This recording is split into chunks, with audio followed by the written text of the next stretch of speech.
Hello everyone, welcome to the latest edition of Brain Buzz, where we take one current affairs topic and discuss it through and through, right?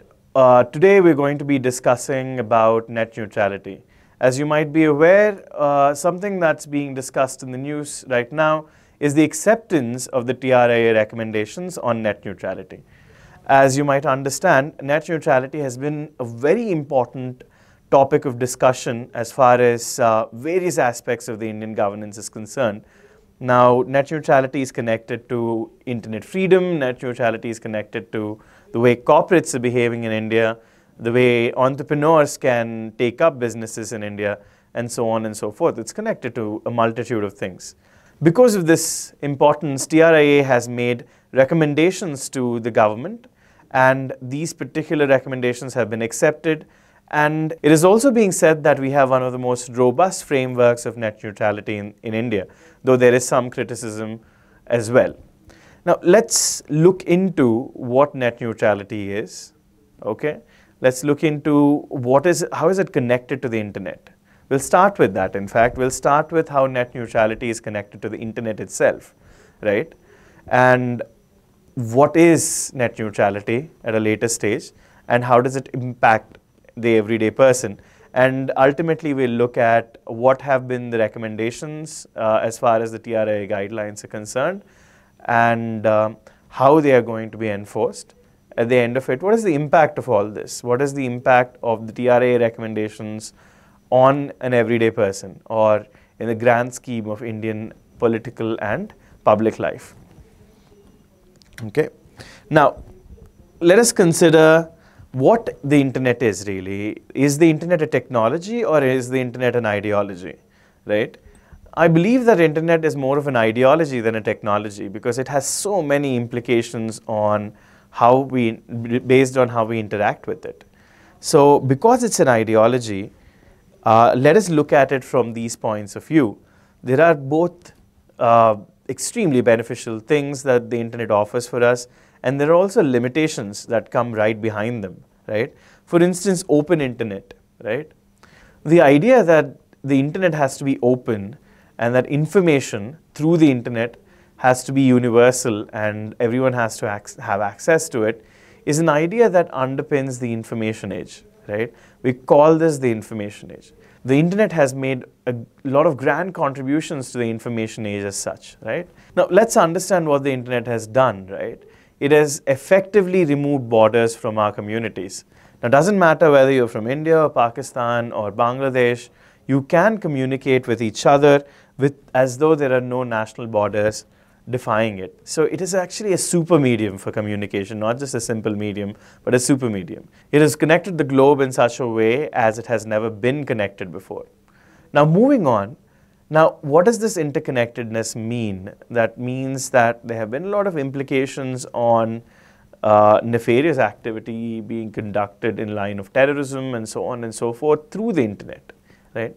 So, open borders doesn't necessarily mean that everything that comes out of it can be good, right? There is terrorism. There's also a lot of details to be thought out about internet security of a nation as well.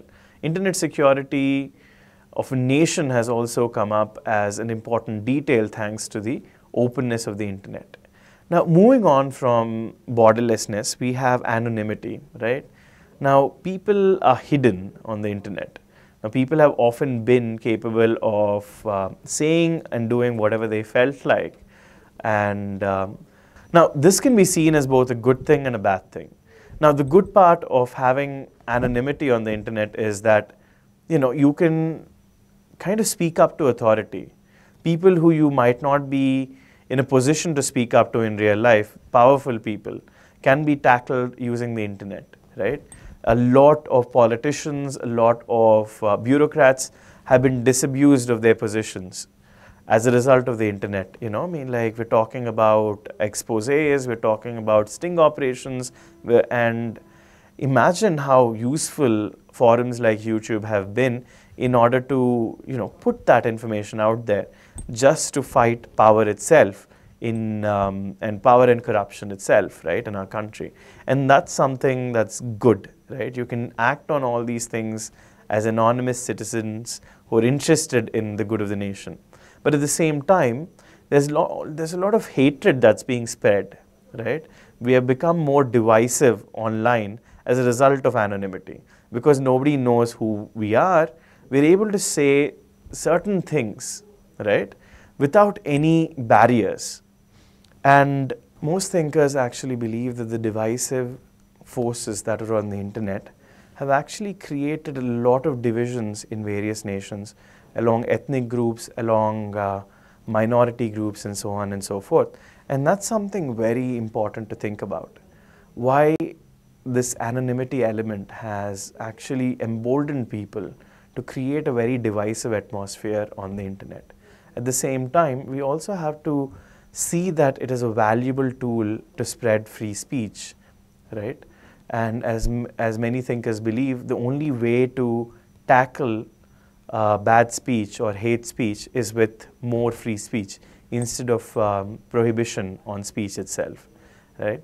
So there are various ways and various ideologies that you can think about as far as the internet is concerned on speech itself. Questioning authority is another avenue that you can think about, and I've already given you certain examples, right? What one also has to remember, right behind questioning authority, we also have elements like fake news. A lot of people using the internet as a way of coercing, co-opting various interest groups and giving them information that will get their allegiance, without giving proper information, without giving true information, right? There are certain people who are predisposed to certain ideologies who want to believe that this is the right person or this is the right thing.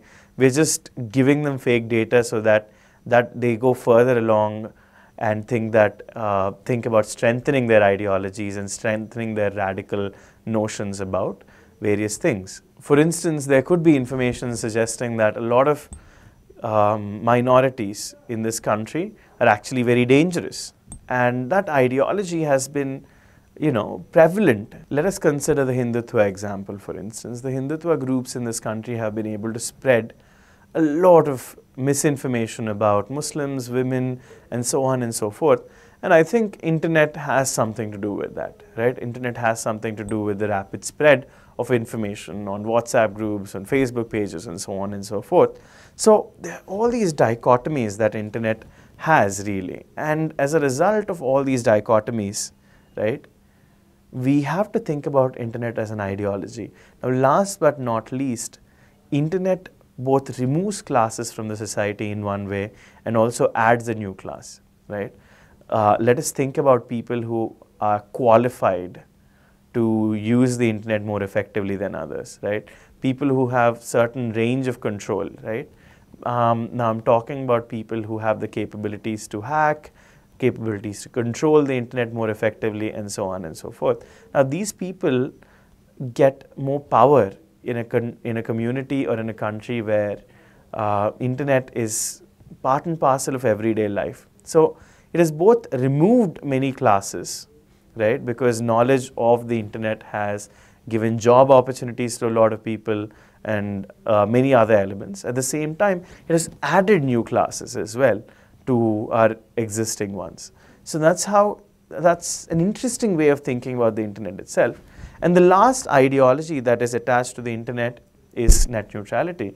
That no matter what website you are, no matter what kind of a person you are, your page should be given the same amount of importance as the page of $1 billion company or the page of a $10 billion company even. Doesn't matter whether it's the most important company in the world or if it's just an individual running a website from his house. Both these websites deserve the same level of importance as far as the internet is concerned, right? Both these websites should run with the same amount of speed and nothing should factor in as far as these decisions are concerned. Now that's the idea of net neutrality, that the internet remains neutral. It is not a biased observer, it is not biased by money, it is not biased by political power and so on and so forth, that it remains an unbiased entity. Now, moving on from that ideology of the internet, now that you understand that internet is an ideology, it is not in fact a technology, right? we can begin to understand how relevant net neutrality is, because it really is an integral element of keeping the internet open. Okay. Now let's look at what are some of the specifics that we look into when we are saying we want net neutrality. When we're talking about net neutrality, we're talking about unequal playing fields not existing for various websites. We've already discussed this. No website should have, should be privileged by an internet provider. For instance, if I'm using Airtel, right? Airtel should not take money from Facebook, and and because it has taken money from Facebook, only Facebook runs rather quickly on their particular. So for instance, if I'm using Airtel and Facebook has paid Airtel to speed up their website, all other social media networks are at a disadvantage now. All other social media websites are disadvantaged because Facebook is the only thing that runs quickly. And as a user, I'm more likely to use Facebook because everything else is slow and Facebook is fast. So net neutrality means that unequal speeds on the internet should not exist. The next thing we need to think about is extra fees should not be charged for certain websites. Okay, so for instance, if it's a new player who's coming in, right, just because he or she owns a new website. The second point to remember is that no website should be charged a fee to have their website show up on a network. For instance, Airtel should not charge a new website that has been created in India a fee so that I see it. If they're charging someone a fee, that means that only people who can pay the fee will show up on their network. That is a clear disadvantage that Airtel could kind of take on, right? That it is providing entry barriers to a lot of websites. This means that a lot of people will not be able to do businesses. The cost of doing business in our country will grow exponentially. Now, also another way in which, especially this is true as far as India is concerned, the telecom style licensing, right? This whole regime of licenses getting, if you want to be a website, you have to get X number of licenses to be a web seller in India, and so on and so forth. This idea is being rejected outright as far as net neutrality is concerned. And this is specifically where India is concerned. And providing special gateways to large websites is not acceptable. Zero rating websites, that is taking money from a service provider and making sure that their website is accessed for free. I mean, freedom of bytes, so to say. Right? So every website you access kind of gets charged by the byte, right? So if I'm opening a website and downloading music from that website, a certain number of bytes are consumed. Now the idea is that certain websites pay internet service providers to ensure that none of these bytes get recorded as far as their websites are concerned. And this is very true. This is very applicable in case of your telephone devices, right? Your cell phones. So you only have 1 GB data per day with certain telephone subscribers, right? And if Facebook says that while using our website, no bytes are going to be consumed, then most people are likely to use Facebook as opposed to any other social media app, and that gives them a distinctive privilege, right? So that is also not okay as far as the concept of net neutrality goes. Now the TRAI has made recommendations suggesting that discriminatory treatment will be prohibited, that content delivery networks will be given a pass. For instance, Jio and Airtel have been given a pass for their specific websites, right? So whatever, whatever network-related websites. So Jio has its own set of websites, right, that they provide content on, and so on and so forth. Now those have been exempted from this particular scope, right? Now Internet of Things is not exempted, but there are special exemptions to where medical implements are concerned, and so on and so forth. So there are exceptions here. As a general rule, Internet of Things is not exempt from the net neutrality principles. I think I've already outlined what the principles are right before.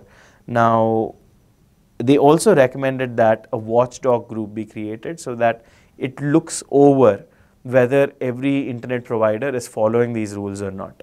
Okay, and this is a curious exemption though. International treaties, court orders, government orders on blocking certain sites is exempted from these guidelines. So if a website is against an international treaty agreement that India has made with international bodies, right? If a website is in violation of a court order, or if a website is in violation of any government rules, then the net neutrality rules don't apply. That means that the government can block, or the internet service provider can block any website that the government deems as against certain moral or ethical code that it has prescribed for the country. Now, this here has been criticized rather heavily because the Indian government is known to take various moralistic stances on websites, right? There are lots of moralistic stances on pornography, to religious, religious viewpoints, anti-government tendencies. Our state, in fact, has an archaic system of regulating the internet according to a lot of people. So this has come under some criticism. And moving on, what is the impact of all this? What is the impact of net neutrality and the recommendations that have been put forth by the TRAI? And one more caveat is that the TRAI guidelines have recommendations have gotten accepted recently. And what this means is that within the bylaws, within the terms and conditions of every internet service provider, these guidelines are going to be implemented. Okay, that means that in your contract with your internet service provider, the promise of net neutrality is also going to be present. Okay, now what this means is that internet entrepreneurs have a lot of scope in this country, right? People ever since Mark Zuckerberg and others of his kind, people have always imagined the internet as their next big career, starting an innovative website and starting providing services on the internet has been at the forefront of thinking in terms of entrepreneurship in this country. And that's an important thing. I mean, like, to have open access to the internet, to be able to start something new on the internet has inspired a lot of young people and a lot of people generally in this country, and this would be a great boost to that particular prospect, right? And the second way of thinking about it is also that India has become a world leader as far as providing guidelines for net neutrality is concerned. As you might have read in the news, America has actually revoked its net neutrality laws, right? Making America not lead the initiative in net neutrality, right? Whereas India, taking this stance, has promoted itself as a world leader and promoted itself as a liberal country as far as the freedom of the internet is concerned. But having said that, there are certain limitations. As I was already talking about, the government has come under the criticism through the last recommendation, right? That if the government decides to ban certain sites or to slow down certain sites, it can certainly do so, right? And as far as internet freedom and democracy are concerned, there are a lot of think tanks around the world which believe that India is not doing too well. For instance, we've only gotten a partially free rating from the Freedom House initiative, which was built around internet freedom. And this is something important, right? From a global standpoint, how is India seen is really important as far as internet freedom is concerned. So let us hope that India's leadership in this particular prospect will open up new avenues as far as our country is concerned, and that net neutrality is going to pave new pathways of internet freedom for our citizens. And on that note, thank you very much, and hope you join me in the next session. You have a wonderful day.